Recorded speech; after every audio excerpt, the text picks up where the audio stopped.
Hoje nós vamos falar um pouco sobre o América Mineiro. Sim, o América Mineiro, a única equipe matematicamente já rebaixada do Campeonato Brasileiro e que, apesar disso, pode ser decisiva nesta reta final da competição, uma vez que a equipe é adversária tanto do Flamengo quanto do Palmeiras, dois postulantes ao título, e por ser uma equipe que pode causar alguma surpresa nessa reta final da competição. Então vamos olhar mais de perto os números do América Mineiro e entender o que aconteceu com essa equipe ao longo dessa temporada. Antes disso, eu vou deixar um recado para vocês. Lembrando-os, caso vocês estejam chegando aqui agora pela primeira vez e queiram receber mais vídeos, vocês podem se inscrever no canal, vocês vão receber todas as nossas publicações. E você pode avaliar esse vídeo também, deixar o seu like, que você vai me ajudar bastante. E quanto às ofertas, os links ficam sempre aí nos comentários e na descrição, para vocês verem produtos relacionados ao Palmeiras, relacionados ao futebol. Então vamos dar uma olhadinha aqui. América Mineiro, 21 pontos em 34 jogos, um aproveitamento horroroso de 20% dos pontos disputados. A única equipe oficialmente rebaixada, porém, se a gente voltar lá para os vídeos do começo do ano, ali enquanto a gente ainda tinha Copa do Brasil, começo do Campeonato Brasileiro,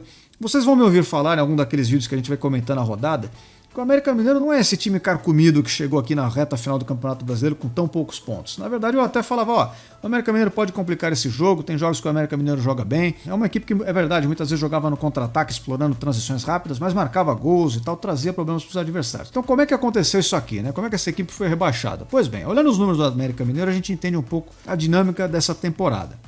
Tem algumas estatísticas no futebol, pessoal, que são coisas um pouco mais recentes. Para o pessoal que é mais antigo, às vezes não acompanhava tanto essas coisas. Mas enfim, agora a gente tem um monte de estatísticas aí, que eu não vou me prender tanto a elas, a explicar o que elas são, talvez um dia a gente faça isso, mas que traduzem um pouco a produtividade da equipe ao longo das partidas. Dentre essas estatísticas tem uma que se chama Expected Goals em inglês, ou gols esperados em português. Basicamente, assim, trocando em miúdos, ela funciona da seguinte forma. Eles pegam os lances que ocorrem ao longo da partida e consideram estatisticamente esses lances que a equipe gerou, né, ofensivamente. Quantas vezes eles costumam resultar ou não em gol? Eles têm uma estatística pronta para isso e a partir daí eles vão medindo esse desempenho ofensivo da equipe em termos de criação de oportunidades. Tem uma outra estatística que é um parecido um pouco do complemento dessa, que é a tal da Expected Assisted Goals, ou seja, que antes do lance ali da finalização em si, do chute e tal, levam em conta também o quanto se espera que os passes que a equipe troca gere assistências, gere esses lances que vão acabar resultando nos gols. Estou explicando de uma forma simples. O que importa dessas estatísticas, em síntese, elas traduzem o quanto a equipe consegue produzir efetivamente em prol do objetivo do futebol, que é o gol, efetivamente, né? Então tem equipes que às vezes conseguem marcar mais gols do que elas de fato produzem de chances e tem equipes que às vezes precisam produzir muita chance para marcar poucos gols. Enfim, várias equipes têm características diferentes. Mas em termos então de produção de oportunidades e de gols assistidos, de gols esperados, o América Mineiro tem um desempenho bom, por incrível que pareça. Então em termos de gols esperados, o América Mineiro, embora seja o último no campeonato, ele é o 8º. Ele tem até agora no campeonato uma estatística de gols esperados de 44,2. E em termos de gols esperados assistidos, a estatística é de 32,0, que coloca o América Mineiro na 5ª colocação em termos de gols assistidos esperados. Para vocês terem uma ideia, nesses números aqui, o América Mineiro está competindo diretamente com equipes que estão lá na ponta da tabela. Basicamente o Botafogo, que briga ali pelo título, ou do que o Grêmio, que também briga pelo título. Ele tem mais gols esperados do que o Fluminense, que é o campeão da Libertadores, ou do que o Flamengo, que é aquele time estrelado e tal. Então assim, é muito curioso observar isso. O que isso traduz para nós?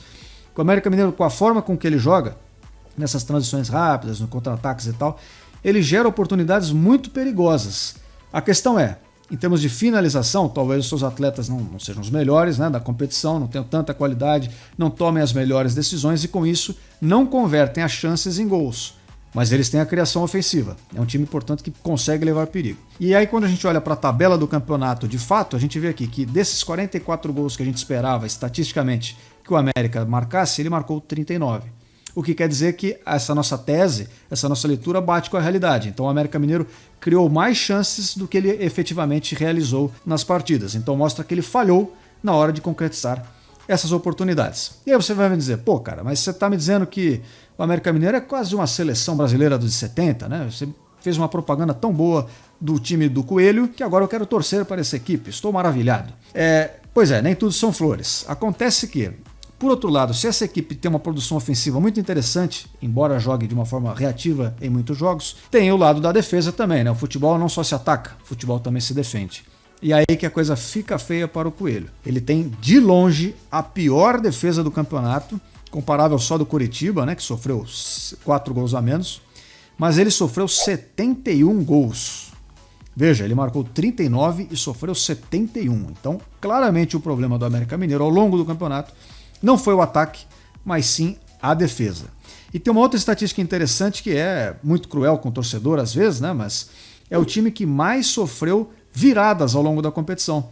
Por 9 vezes o América Mineiro saiu na frente no placar e acabou perdendo a sua partida. A mais recente, se eu não me engano, até foi contra o Grêmio, né? O que isso denota? Geralmente as viradas ocorrem, claro, cada partida tem a sua história, mas olhando de fora, assim, só os números, sem levar em conta o jogo em si, em geral as viradas ocorrem quando você exatamente não tem uma solidez defensiva, quando você não consegue manter os níveis de concentração ou os níveis de competitividade física ao longo da partida. Então, em algum momento alguém falha, você acaba tomando um gol bobo, um gol inesperado. E quando principalmente você já está ali na zona de rebaixamento, disputando a parte de baixo da tabela, às vezes, acredito, a gente já viu, né, acontecendo muitas vezes, as equipes meio que se entregam às vezes ao longo da partida e falam, hoje não deu, deixa quieto, e cai ainda mais o ritmo, cai ainda mais o rendimento e acaba sofrendo mais goleadas, mais viradas inclusive, e acaba tendo essa defesa tão defasada como foi a do América Mineiro nesse campeonato. Considerando então todos esses dados que a gente mostrou aqui, a gente consegue entender como que o América Mineiro chegou nessa situação, mas também percebemos que é óbvio que devemos tomar cuidado com essa equipe, que muita gente sempre dá já como favas contadas, né? América Mineiro já está rebaixado, vamos lá. Fácil, são 3 pontos garantidos. Não, porque